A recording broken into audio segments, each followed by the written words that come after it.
traži drugog čovjeka. Jer je lijepo što djeca, roditelji i svi koji djecu odgajaju vjeruju jedan drugome. Ovo svjetlo želi posvjedočiti da postoji most do bližnjega.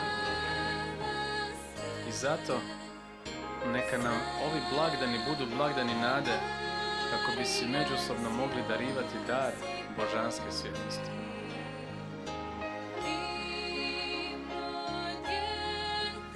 Velik ću narod od tebe učiniti. Vidovnjače, idi, skloni se u Judinu zemlju. Ondje jedi svoj kruh i ondje prorokuj. Gubi se, prljavi čovječe. Kako te nije sram dodirivati naše halje? Drzniče, odlazi odakle si došao.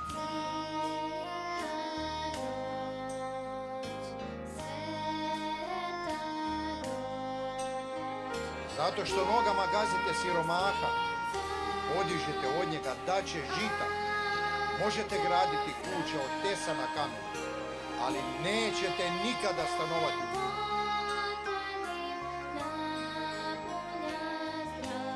A ti, Betleme, Efrata, najmanji među knežostima, Judini, iz tebe će mi izaći onaj koji će vladati Izraelom. Ovako govori Jahve, ako me ne poslušate, da hodite po zakonu što ga stavih pred vas, slušajući riječi slugu mojih proroka, koje vam neumorno šaljem, premda ih do sada niste slušali, postupit ću s ovim domom kao sa Šilom i učinit ću da ovaj grad bude prokletstvo za sve narode na zemlji.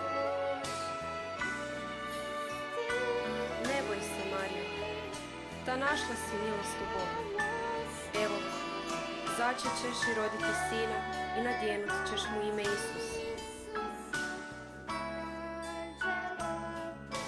Tamo prema polju, u brdu su staje, vlažne, hladne i bez vrata, ali uvijek su nekakvog sklonište.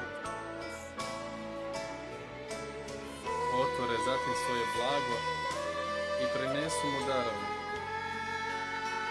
Zlato, tamjan i smirno.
Marija.